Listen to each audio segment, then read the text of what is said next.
Hello, welcome. My name is Mary DeLear. I'm the president of the Lupus Society of Illinois, and I'm here with my guests, Dr. Robert Katz and Charles Brummell from the Lupus Society. Dr. Katz is going to talk with us today. Our topic is caregivers. But first, I want to tell you a little bit about the Lupus Society of Illinois. We were formed in 1973, and we're the Midwest's leading nonprofit health organization dedicated to finding the causes and cure for lupus.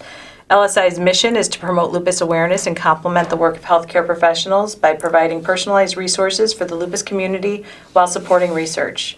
This is part of a series of programs we're working on with CAN TV. Our goal is to educate the community about lupus and the programs and services of the LSI. This event is for educational and informational purposes only. The LSI does not provide medical advice or recommendations. All of the LSI's educational efforts are for educational and informational purposes only and serve to benefit our mission. This information should not substitute or replace expert medical care. Before making changes to your medical care, consult your qualified healthcare professionals familiar with your medical condition and health status. Lupus is a chronic autoimmune disease that can affect virtually any system in the body. Autoimmune means that the body attacks itself. There are active and inactive periods of the disease. Active periods are called flares. 90% of people living with lupus are women, and African American women are 2 to 3 times more likely to acquire the disease. There's no single test for lupus, and few treatments exist. Dr. Katz is our first guest today. He's the professor of medicine at Rush Medical College and Northwestern University's Feinberg School of Medicine. He's a leading expert in the field of rheumatology with experience in both research and patient care. Among his many top awards, Dr. Katz was named in U.S. News & World Report's top doctor rankings, and this year he was among 35 physicians named top doctors by Rush. Dr. Katz has been a longtime supporter of the LSI and is currently chair of our medical advisory board and is on our board of directors. Welcome, Dr. Katz, again. Welcome back. And our other guest, Thanks for having me. Always. Mr. Charles Brummell is the CEO of the Lupus Society of Illinois. Prior to that, he was the managing director of Fox Court Associates, a privately held real estate investment company, and he's retired from the Bank of America after a career of over 30 years in 2001, where he had been executive vice president, market executive in Chicago. Mr. Brummell is also the former president and member of the board of directors of the Union League Club of Chicago. Mr. Brummell's interest in lupus is personal. If you tuned in last episode, his wife Shirley shared her story. She was diagnosed with lupus in 2001, and Charles is the chief caregiver and is a font of information for anyone who is caring for someone with lupus. So welcome. Thank you. So in the last episode, we were talking to Dr. Katz and Reverend Dr. Brummell about their relationship and how they met in 2001 and how Shirley's the, how did you put it, the exemplary patient. And Charles, I'm sure, is the exemplary caregiver. Tell me a little bit about how your experience with Dr. Katz was and working with Shirley and Dr. Katz. Well, Dr. Katz has primarily been the quarterback for Shirley's, for all of Shirley's lupus activities. So we were introduced to Dr. Katz early after Shirley began to feel ill, as she mentioned before, through a friend of ours, Dr. Rovner. And it was a godsend because he's the best person and he was the first person. So from that point on, as other things occurred, other doctors, other specialists would get involved to aid in the kidneys or whatever, but we always would come back to Dr. Katz from an overall point of view. Mm-hmm. And how do you feel that there's a benefit to lupus patients who bring a caregiver to appointments? Oh, enormous benefit. Okay. You know, I could be talking to a patient and say, you have lupus, and these are the manifestations of lupus, and these are the treatments, and here's what they're hearing. They're really, they go home, and then the person says, well, what did he say? And the patient then says, I think he said to come back in 3 weeks and take this prescription. Right. So if there's somebody else in the room, patients are nervous. Patients are not focused sometimes. They're just worried. And so you give them what you think is a very clear explanation, and you're hoping that they'll take that home and talk to their caregiver, talk to people about it. It doesn't always happen. And so in terms of asking the right questions and making sure the information is understood, somebody else coming to the visit, a caregiver, is very important.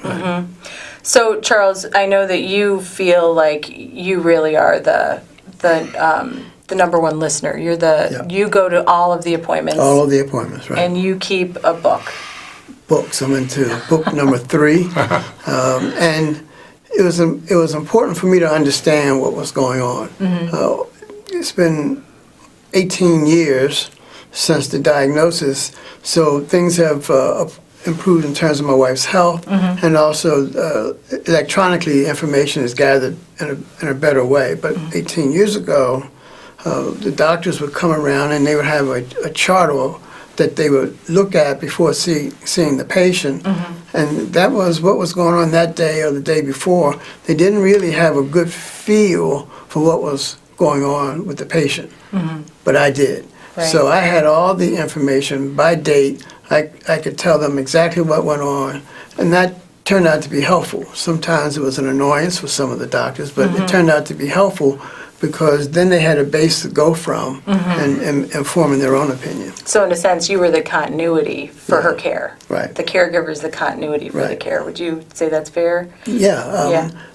I think I'm the quarterback to a large extent. I oversee, not from a medical point of view, but I'm aware of all of what's going on. I control and prepare all of her medicine. So I make sure that she has the right medicine available to her at the right time. And as Dr. Katz was just mentioning, especially in those periods when the patient is heavily medicated, Right. they're not really comprehending very well. And it surprised me one time. My wife was in the hospital 6 weeks, and it was the third week, end of the third week, that one of the doctors, that were nephrologists who were coming in 2 to 3 times a day, came in to see her. It was routine from my point of view. And my wife said, "Well, who's this?" And it became clear that she didn't even remember them, and they had been coming in every day for the last 3 weeks. It was that medication that was having an effect on it. Right, Yeah. right. So let's go back to when Shirley was diagnosed with lupus. She said she was caught off guard and she didn't know much about lupus at all. What was your reaction to that? Well, neither one of us knew anything about lupus. I had not even heard of it. And in the beginning, it seemed like she was okay. But that incident that she mentioned when I was getting ready to go out and I kissed her and she was really warm, and her blood pressure, and I had learned to take her blood pressure. Her blood pressure was 220 over 120. And she was in really bad shape, saying, "Oh, go play golf, you'll be fine, I'll be fine." Then I rushed her to the hospital, and when I got her there, and people started taking her blood pressure, they said, "Why did you take so long to get her here?"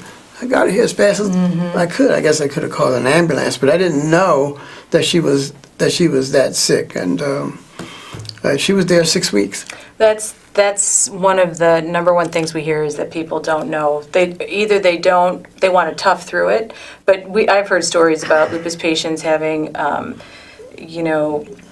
driving themselves to the hospital and then they walk in and pass out, and they're having a pulmonary embolism. So when you're talking with a new caregiver, like when Charles first came in, how would you explain, how do you even begin to explain caring for someone with lupus? Right. Well, number one, I think as a doctor, I've always been trained and learned that you need to communicate not only with the patient whom you're diagnosing with lupus and talking about the treatment, but clearly with the caregiver so they understand. The patient may not be feeling so great. They're not like into even comprehending it. They're like tired. So I think one of the things is what I would call body language. So Charles, let's talk about Shirley. You know what I mean? And not just the patient, you're over here. But I think it's very important to establish a contact and relationship so that the caregiver is really on the same page and listening to what you're saying too. The patient's sick. Right. And the patient may also be nervous and whatever. So I believe that you should be as clear as possible, slow, wait for questions, but it's important that the caregiver is involved in this. You don't want to have somebody coming all the way here, driving, parking, dealing with a sick person, and then just sit there and not be noticed, not be involved in the conversation. So I think it's very important if somebody goes to the trouble of assisting a lupus patient at an office visit that they really be involved in the discussion.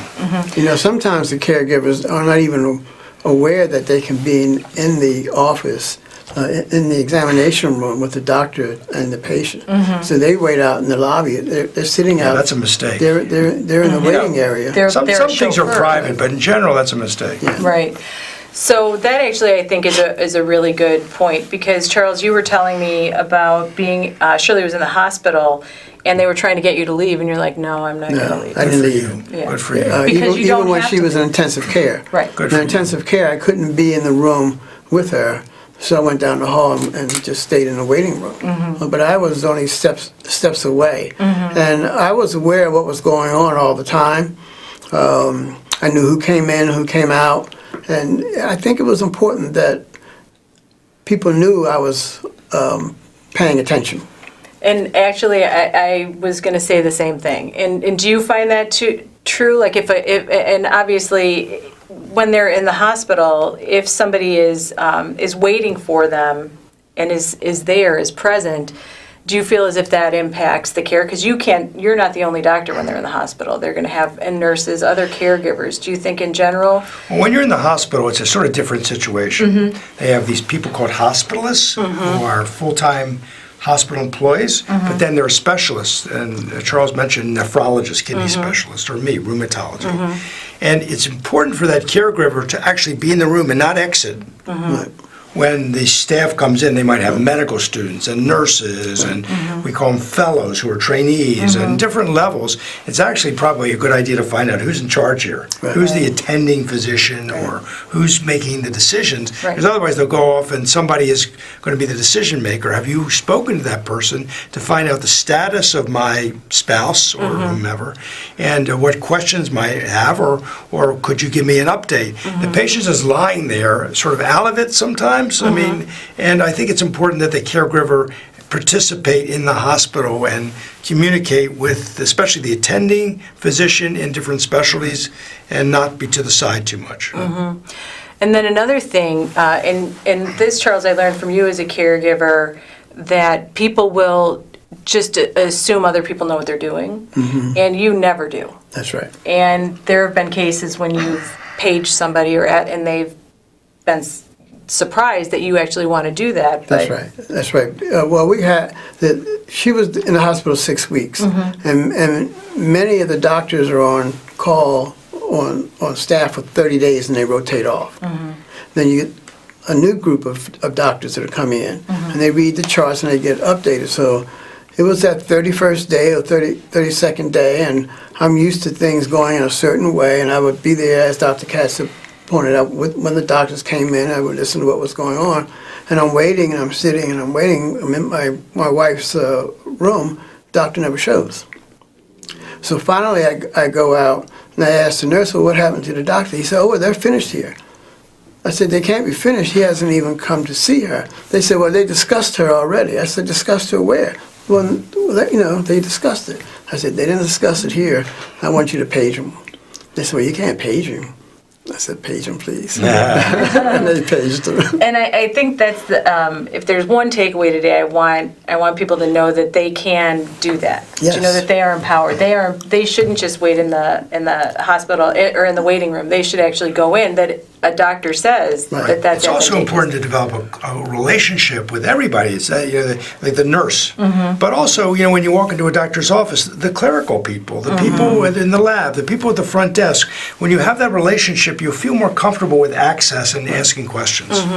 That's an excellent point. Many times with lupus patients, the spouse is the caregiver, like in your situation here.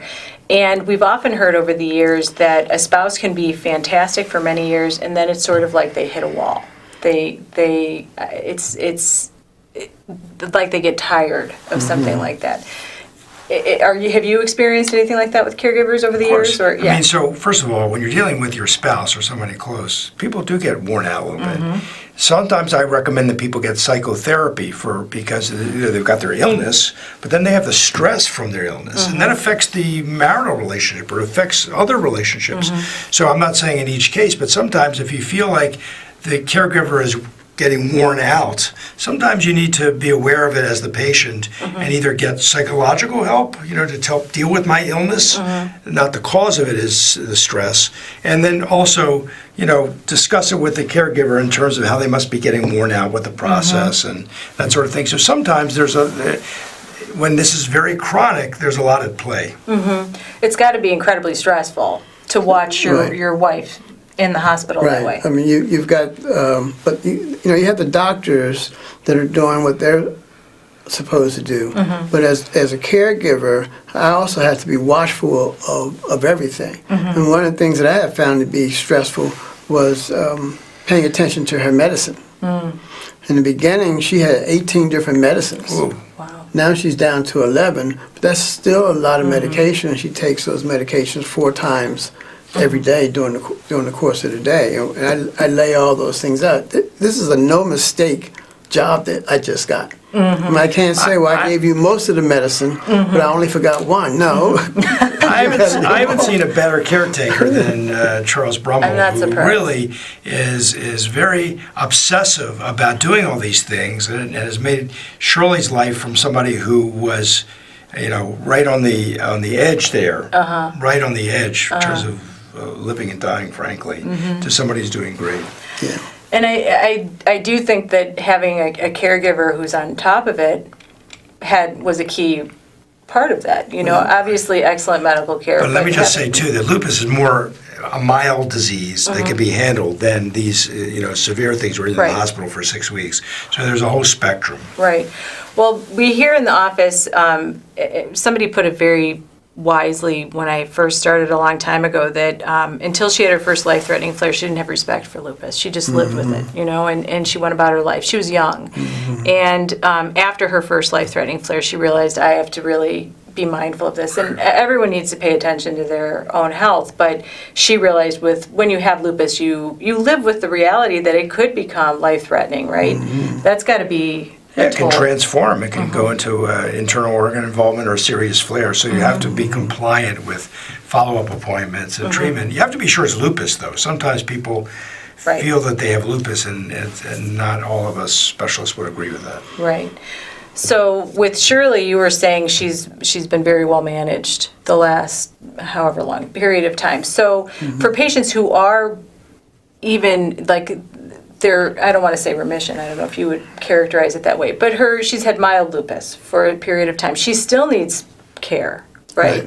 Well, you got a kidney transplant in there, so you got to suppress, the anti-rejection medicines and things like that. You got to keep those going. So yeah, there's still a lot to watch over, but she's fine now. Right. But still on 11 medicines a day, you're still caring for a lupus patient. You're still on the lookout for all those signs and symptoms. So, Shirley and I went to see Dr. Katz not too long ago. It was something that was bothering her, and wasn't really of a serious nature, and Dr. Katz told her what to do. But every time something bothers her, you have to have those 2 filters. Is this a lupus issue, or is this just a regular old whatever? And we can't dismiss it and say, well, I don't think it's lupus, so I won't call Dr. Katz. It's just a regular old thing, and I'll put some cream on it or something. Right. No, you got to call, and Dr. Katz will listen, and he's going to say, come in, and I take her in, and it's that extra time is just worth it for him to look and say, yeah, it's not anything. It's not lupus. It's something. Yeah. But one of the great things about my field of rheumatology, and I'm very grateful that I was able to go into this field, is that you still keep your broad internal medicine skills. I mean, all kinds of things that go in the body. So if somebody has high blood pressure, like Shirley did, or somebody has, very high cholesterol, or has various symptoms, maybe a respiratory infection. You're pretty familiar with those things because it's a broad spectrum. And lupus is a broad spectrum illness where you have to think about serious pleurisy and fever versus just, a little bit of respiratory illness. Right. So you have to, that's a broad palette of conditions. Right. So when someone has lupus and they live with lupus and it's it's lupus. It's not lupus. You know, Yeah. some people think they have lupus and then they don't they're have wrong. lupus, right? That's not and that's uncommon. No, it's because it's really there's no one test for it, and Right. really you need someone who sees the disease sometimes to make the decision. So, but if they have it and they get a fever, I know fevers could be a sign of lupus. Would that be something that? Yeah, You would to call me, a that fever is Absolutely. over 100. It's Okay. not like 99, yeah. I feel a fever, but I'm really 99 too. That doesn't count. Right. That's exactly right. If she has a real fever, we're going to call the doctor. Okay. You're going to call this doctor. Dr. You're going to Katz. call First, Dr. Katz, and the then, dermatologist. Right. He'll And tell she- us. You know. He'll tell us to bring her in, and if he wants us to do something else, he'll tell us that too. Okay. So when a caregiver does hit a wall, is there something that they could be reminded of, or you think it's probably more that they just need to take care of themselves, because sometimes it's so easy to not take care of yourself when you're taking care of someone else? Well, I remember one of the nephrologists that had been giving care to Shirley, and he talked about the fact that he was aware of a patient who missed one of her medicines one time and had kidney rejection. Wow. So he's not saying that would happen every time, but he did say you cannot miss your medicine. And from my point of view, you don't have time to hit a wall because Right. you cannot mess up with this, Right. not even one time. Right. So is that what you would tell somebody who is struggling, who, let's say his wife has had lupus 10 years, and for whatever reason he's getting burnt out on caregiving? What kind of a pep talk would you give that individual? You know, through the Lupus Society of Illinois, we have support groups and we have a peer one-on-one kind of counseling. And I would tell them to call the office, quite frankly, and let us introduce him to some other people who are going through this or have been through it, and let them be sources of information for him or her whenever they're feeling that way. Right. Yeah, let me endorse that too, is that the Lupus Society exists in part for educational purposes. What the heck is lupus? Let's give you reliable, up-to-date information. We have a new website that talks about some of the changes and update the information on lupus. But also there's somebody to talk to. So if you're frustrated, you're the caregiver, I don't know what the heck to do, they can call you, Mary, and you'll try your best to calm them down or tell them they need a support group or they need to see somebody or whatever. So there's somebody to talk to at the Lupus Society. That is true. We are right here, and we are at the end of the line. You're going to talk to somebody. It's a small but powerful crew that we have there in the office. So that's an excellent point. So takeaways today is don't just be a chauffeur. Actually get yourself into the appointment. And do you think most doctors would appreciate that, or You know, is we're there all gonna be- different. Yes. I mean, all your friends are different. Everybody's different. Right. So I think that's a wise thing, is to have an advocate or somebody in the room with the patient, because the patient may be a little muddy thinking or stressed or whatever it is. I think that's a wise thing. And most doctors don't have any problem with it, especially if the patient and their caregiver are sitting there when you walk in the room. Pardon me. Okay. Yeah, hold on one second. Little break there. But there might be some who might be more difficult along those lines, and you just have to feel it out. But in Charles's case, where he was meticulous about keeping notes and asking questions, that's tremendously helpful. And so people should try their best to be able to communicate with the physician and nurse about their family members' care. Okay. Mary, I asked Dr. Katz, I said, I want to talk about antiphospholipid antibodies. And he started laughing. I said, what's so funny? He said, well, you're the husband of the patient, and I'm actually teaching this in medical school right now. They don't even know what antiphospholipid antibodies Probably can't are. pronounce it, right? Yeah. So you are kind of the perfect caregiver, really, in so many ways. And I've heard you talk to so many caregivers over the years. With so much, you even did a presentation for us one Right. year. So, what are some other information about that you would share? Well, one thing that really is important to me for people to know is that if their loved one is in the hospital, please try to be there for them in the evening. Don't drop them off and leave at 8 o'clock and come back at 9 o'clock the next day. One, you've missed the doctors when they've made their rounds, so you don't have a chance to talk to them because they normally have been making their rounds early. You need to know what their pattern is, but you need to be there when the doctors are there. Otherwise, you're not going to get that information. And two, in the evening, the ratio of nurse to patient really gets, the patient load really gets high for the nurses.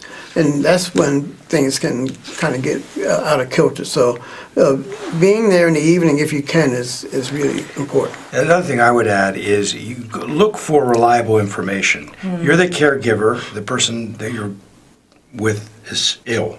And so, you can Dr. Google anything, but you're not an expert, a physician. So you have to find out which websites, including the Lupus Societies and others, are reliable and will give you accurate, reliable information. Otherwise, you might be on the complete wrong track. So I think getting accurate information, and the Lupus Society helps with that. We do help with that, and it's not unusual for us to get calls from people who've just been diagnosed, and literally that's all they've been told is you have lupus, and they have no other information. They go online and they work themselves up, and they're convinced they're going to lose their kidneys, and they call up, and we have to, happily, because it's our role, we get to explain to them not only the accuracy of what they're telling us, but then also where to go for, and pretty much .gov, you're safe with anything .gov. Mayo Clinic is a good one, Lupus Society is a good one, arthritis. But I often have to tell the patient, like Dr. House, it is not lupus. So that happens a lot too. Yeah, a lot of people think they have lupus, but then when they see someone who sees the disease, they don't necessarily have it. Right.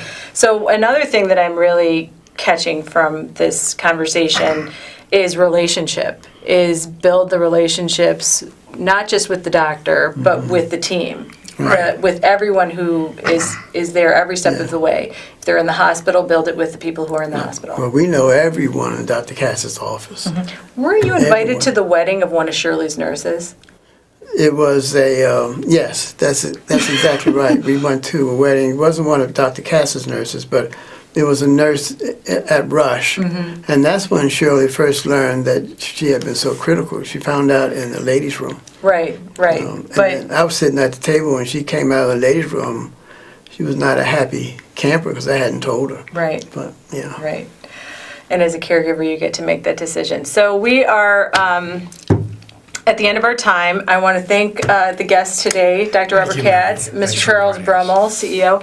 I enjoyed today's conversation. I hope you did as well, and we look forward to seeing you on the next one. Thank you so much.